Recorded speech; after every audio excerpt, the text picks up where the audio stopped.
was the boat you rode? What was the boat's name? It was the Polaris. Luka, get a little closer to Papou for this. That, Yeah. that seems like a nice name. What else did I say? What was it like? Maybe. What was it like? Like on the boat, on the seas? Well, it was, at times it was fun, at times it wasn't fun. Well, tell us exactly what you were doing on the boat, Dad. Tell Luka exactly what you were studying. What I was doing is I was sampling water. I was taking water samples from the bay and putting them in a little bottle. The ocean nearby, sweetie. The ocean too. That seems fun. And we would do that, and we would take some of the analyses we would do on board the ship, and some we would do ashore in the laboratory.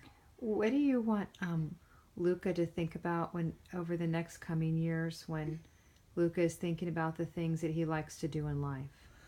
What I want you to do in life is I want you to do anything you want to do.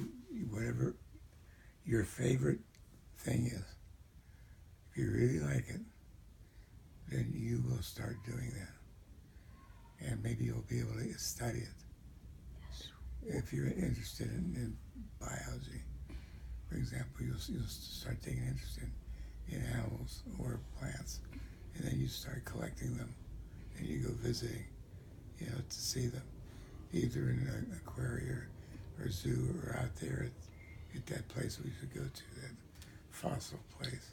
What about if more people are doing one thing, but Luka wants to do something totally different?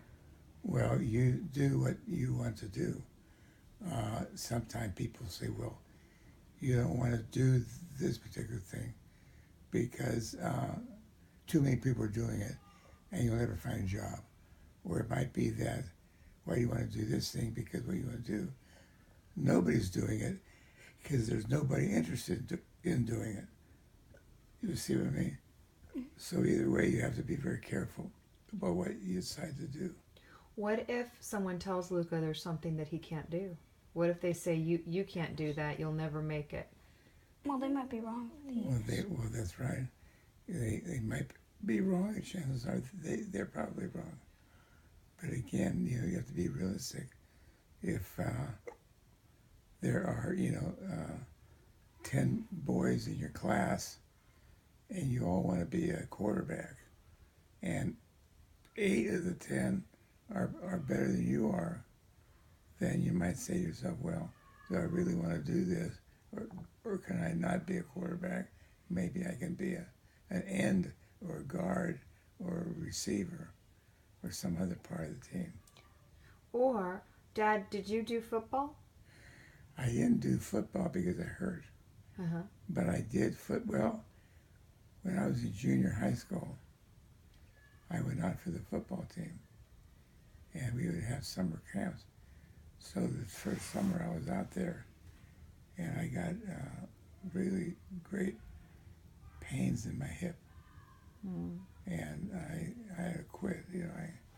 I told the coach, I said, this is too painful for me, I can't go on. Well, nobody knew that I had a problem.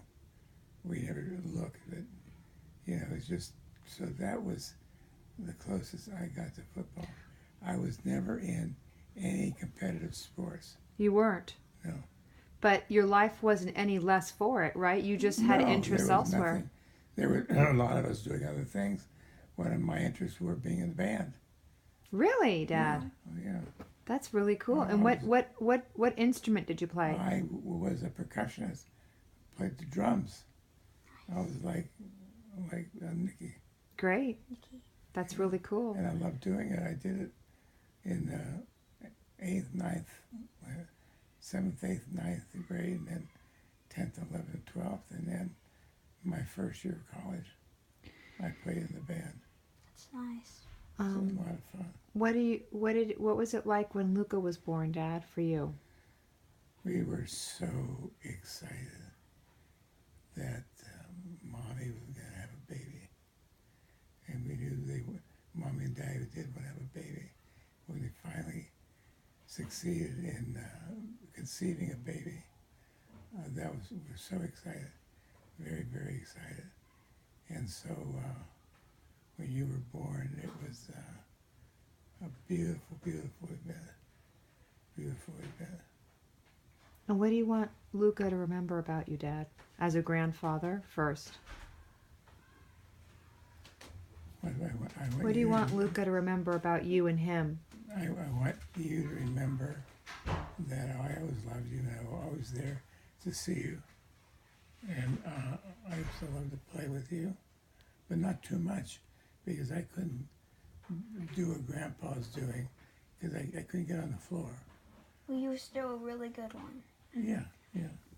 So, but I loved reading to you and being read to, and I loved reading your stories that you would create, and you were just a joy to me. Luka, what do you want to say to Papou, sweetie? I love you so much. Tell him to his face, sweetie. I love you so much, Papa. I love you so much too. You want to give Papou a kiss? What should Luka think about when Luka gets sad that Papou's no longer here? What do you want to say to Luka? Because Luka will get very sad when you're gone. I would like to say that I'm not with you, but I'm nearby. I'm in heaven and very close to where you are. And I'm looking down on you. And I will know what you're doing and how you're doing. And I will try to protect you in any way I can. And Papou will always be with you, watching over you in heaven. He'll always I'll be in your heart. with you. Remember, when you're taking a test, you have to be strong. I'll be looking over your shoulder as you're taking that test. And you just be very careful with the answers. And you take your time. You take your time. Right. And you go over your exam once or twice. And then turn it in. And if you don't do quite as well as you would hope to do, you just think, well, I have to review what I missed, and then if and when we have another test, a review test, it might have some same questions on there. So if they do, you'll at least get them right. And you don't forget, all your whole life you're going to be making mistakes. And the people who aren't permanently harmed by the mistakes is they get up again. So try again. You know, if you're knocked down, you know, you get up again. If you're knocked down again, you get up again. Okay, Luka, give Papou a kiss. Thank you for the talk. Thank you. And I'll remember that my whole life. I want to thank you. I want to talk to you more.